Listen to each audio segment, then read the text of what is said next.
and welcome to HealthyHouseplants.com, where we teach you all about gardening in the great indoors. If you'd like to support our show, please use our Amazon affiliate link below. Today we have a plant care video on Philodendron Birkin. There's a lot of philodendron species for indoor growing, but the Philodendron Birkin is a really rare one. It's a rare mutation of the hybrid Philodendron Rojo Congo. It has unusual creamy white or yellow pinstripe variegation on the green foliage, as you can see on this plant. This plant actually has a little bit of both white and green pinstriping, which is really cool. The plant Rojo Congo, just as a comparison, has large solid colored leaves that mature to be a burgundy green shade. So as mentioned, this is a mutation of that plant, and as happens with mutations, it was discovered and then they continue to propagate them for sale. But they were once very rare, harder to find. They're a little easier to find now. So if you do find one, go ahead and snap it up because it's a really fun plant to grow. It is a slow growing plant and pretty compact, and it really makes a good addition to indoor gardens for that reason. So you really don't have to worry about it growing out of control really quickly or something like that. Of course, you need to give it proper care in order for it to be very healthy and vibrant. So the philodendrons in general have a lot of different growth habits. The philodendron scandens, which is the heartleaf philodendron, you'll probably recognize that's the one, it's trailing and climbing. But this, and I'm putting a picture here for you now, so this is a relative of the Birkin. So the Birkin, however, as you can see, is a little bit different. It has a thicker trunk, and it doesn't tend to drape like the scandens, but it's more upright, has a self-supporting stem, and eventually it grows into more of like it will grow taller and wider, but it's, as mentioned, very slow growing, and it grows nicely proportionally, where it grows up and as wide, similar dimensions there. Okay, so how to keep it nice and healthy and happy in your indoor garden. The first thing to consider is lighting. Like most philodendron, Birkin requires medium to medium bright light. So a south or east facing window is really good to provide that sort of lighting. And it does really enjoy too morning sun, so that will help it grow really well. This plant is in an eastern exposure generally, so it does get that morning sun, and as you can see, it's healthy, doing really well. So one of the really important things about considering about providing Birkin with proper lighting is the fact that if it doesn't get enough lighting, it will lose its variegation, and that obviously is one of the great things about this plant, is all the variegation. You're not going to get variegation on every leaf. You can see that some of the leaves are a solid green, but you will get variegation on a lot of the leaves, and that really makes it a stunning plant. Now, if you give it too much sun, these leaves will scorch and brown. I do have a video on what to do if you sunburned a plant, and I'm putting a link for that and any other videos I mention in this video below. So keep that in mind. You do not want it, so for instance, you wouldn't want it really close to a southern window or really close to a western window. Either one could burn the leaves. They also do really well under full spectrum lighting, so that's another consideration. So that is what you want to look for in terms of lighting. As mentioned, medium bright light to keep the variegation strong and also to keep the plant healthy and happy. Okay, so the next thing to keep in mind is watering. Oh, step back a bit here. Just one other thing to mention about the lighting. Do rotate this plant. A lot of plants, as I always mention, do really need rotating on a regular basis so they grow uniformly. But this plant in particular will put a lot of leaves on one side of the plant and become lopsided if you don't give it a turn. So turn it about a quarter of a turn every month or so, and it will stay in a nice form as it grows. If you're using full spectrum lighting right above the plant, on top of the plant, you don't need to worry so much about this turning, but if it is in front of a window, that is definitely something you do want to keep in mind. Okay, now for watering. They are pretty easy to grow plants, but one of the biggest problems, one of the things that will kill this plant is overwatering. So if you overwater, you may cause crown rot. I have a video on that. Root rot, I have a playlist series on that as well. So as signs of that would be a mushy crown that's around the base of the plant, and mushy stems in general. So what you want to do with this plant is you want to wait until the top 1 to 2 inches is dried out before watering it again. Do use a moisture meter to check on that. On the moisture meter, you want to water when the plant is in the 4, and you know that within a few days it's going to be in the 3. So the 4 is a really good rule of thumb for this plant in terms of the moisture meter. And as mentioned, the first 1 to 2 inches of soil. 1 inch for smaller plants, 2 inches for larger plants. This one, I generally go with about 1 inch, 1.5 inch. So it's not unusual to see leaves at the base of the plant yellow and drop. That's common, that all plants do that. However, if you're seeing a lot of yellow leaves, a lot of leaf drop, that is an indicator of too much water. However, can also be an indicator of too little water. So keep that in mind. If you're starting to see a lot of yellowing leaves, you've got a water problem going on.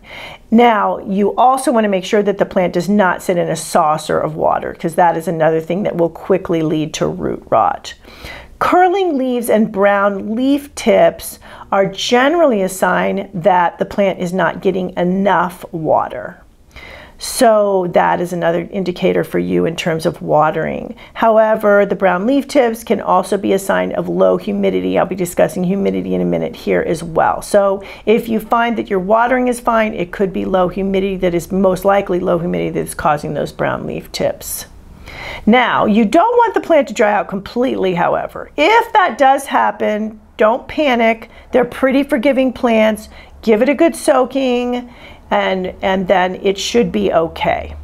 And of course, make sure it's not sitting in water in the saucer once it's drained. Next thing, fertilizing.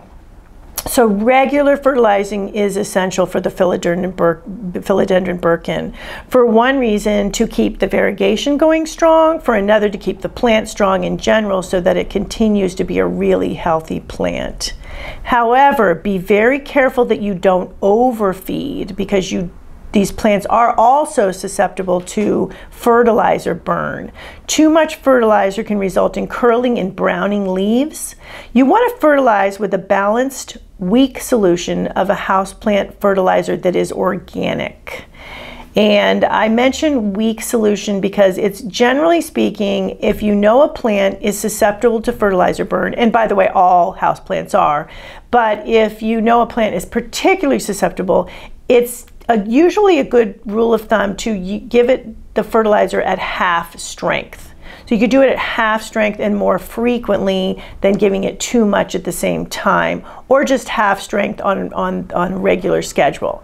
So what you want to do with this plant is you want to fertilize it every 2 months from spring through fall, and don't fertilize in the winter time. I do have an organic houseplant product fertilizer. I'll put a link below for that as well. So that is another option too. So as mentioned, go with organic fertilizer. I do have a video on why that's so important as well, because it's a low NPK and it is much less likely when you use organic fertilizers to cause fertilizer burn. The fertilizer burn will cause browning around the edges of the leaves, it will cause leaf drop, it will cause root dieback, and eventually it can cause root rot. So the soil for the plant, you want a well-draining yet water-retentive soil that's able to hold, as mentioned, water as well as nutrients for this plant. I'm putting some links below for such soils, and I'm also soon taping a video here on making your own soil, so I'll put a link for that below as well. And as mentioned, also well draining. So you want that perfect combination of able to hold water and nutrients for the plant, as well as drain well so that the plant doesn't get root rot.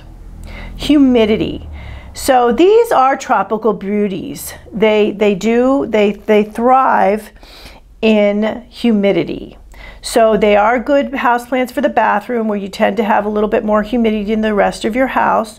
What you want to look for is 50 to 65% humidity. That's the ideal range for this plant.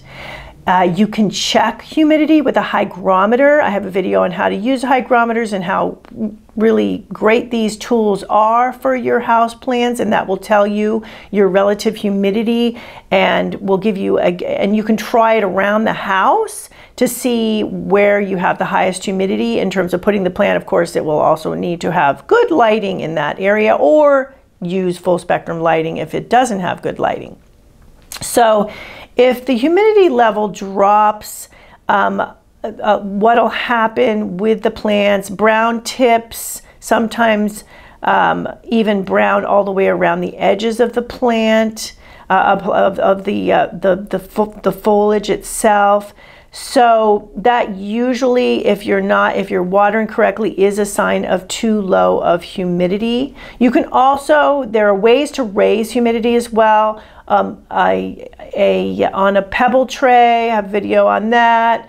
Grouping plants, the more plants you have together, they humidify each other. So put your Birkin with amongst other plants, the humidity will be higher in that area. You can also mist the plant, and you can even use a humidifier if you live in a particularly dry climate. So those are all really good options for raising the humidity for your Birkin so that it stays healthy and happy. Another thing to keep in mind is to keep the plant away from drafty areas, such as an area where maybe the door opens and closes a lot, or you have an open window, and away from heating vents and even air conditioning vents as well, because they will dry out the air surrounding the Birkin. Okay, so the next thing to keep in mind is temperature. So they do well in most homes because they do well in a range of 65 to 85 degrees. That's their sweet spot, and as you can see, it's a pretty wide sweet spot, and that's degrees Fahrenheit. So they, as long as you have them in that temperature range, they're going to do pretty well. They will do, if it's below 65, 60, 55, somewhere in there, they are not going to be happy. They will start stop growth. They'll start having yellowing and dropping leaves, and they will just not look happy for you. So you do need to get them, like as mentioned, into at least 65 degrees, and preferably closer to 70, 75 for really good ideal conditions. And remembering too, the colder you get, generally speaking, depending, the lower the humidity will go as well, although that isn't always the case depending on your climate, but it can be. So that is their temperature range, ideal temperature range. Okay, so pruning. This slow-growing plant doesn't need much pruning. You'll just want to remove any yellowing leaves or any leaves that have become damaged so that the plant can put energy into growing healthier new foliage for you. They don't generally need support because they don't have a climbing habit, but As they grow bigger, they will get a little top heavy, so keep that in mind. Growing them in a ceramic pot helps with that, so the plant doesn't topple over, because that can happen in a plastic pot when you have a top heavy plant. So that's something to keep in mind. You can put a support pole in and attach it with green garden tape. I have a video on that as well, and how useful that is, and the green garden tape, and that will keep them upright and from falling over. One of the other things to keep in mind, even if they're not, the whole pot isn't going to topple over, what will happen when you have a top heavy plant is it puts too much strain on the crown of the plant, and the crown is where the roots meet the upper part of the plant. So if you're putting too much strain on that crown, what can happen is the roots can get weakened at the crown. They can start to kind of work their way off of the crown, which is sudden death for the plant once that does happen, or an even slow death if it's slowly happening. So you do want to keep that area, the crown area, as mentioned, firmly attached to the roots. That's really critical. So in that regard, a support will also help when the plant gets older. This plant doesn't have any support now because it's not so mature that it's gotten very top heavy, but once it does, I will make sure to support it, and especially, as mentioned, protect the crown and root area. Okay, so the last suggestion here for keeping your plants, or actually two more sections here for keeping your plants happy, healthy, is you do want to wipe down the leaves with a damp cloth every few weeks. This will promote the plant, enable the plant to photosynthesize effectively. That will help the plant keep its variegation, because the more it photosynthesizes, the more light it gets, the more it will tend to keep its variegation. It will also keep these leaves nice and shiny and glossy and healthy looking as well. I would not suggest using leaf shine on these leaves. I generally don't suggest using it just in general. I have a video on that as well, and why, if you're interested. But it doesn't help with healthy growth. But this plant, because of its beautiful leaves, just keeping them clean will keep them nice and shiny and healthy. And the last thing is pests and diseases. Well, as mentioned, root rot is a disease that it's susceptible to. This plant is, and many plants are. In terms of pests and diseases, this plant is pretty impervious to pests and diseases. Every once in a while you may see mealybugs, but because it's such a thick leaf, the mealybugs don't tend to bother it as much as some other plants. However, pests can always come in, so do keep an eye out for mealybugs. If you do have scale is another one. I have videos on both, controlling both of those pests. So keep an eye out for that. And if you have, every once in a while, spider mites are also a problem. Spider mites do like dry conditions. And so if you're having that problem, you're also probably having low humidity problems with the plant as well. So increasing humidity will help with that once you treat the spider mites. And neem oil, I have a video on that as well, using that and how great it is. Neem oil will get rid of the spider mites too. So there you go for keeping this beautiful plant healthy, happy, growing really well for you, lighting up your indoor garden. Thank you for stopping by today. Please leave any comments about any indoor gardening tutorials you'd like to see. Remember to like, comment, subscribe, and share this video. And please check the bell if you'd like to be notified when new videos are released.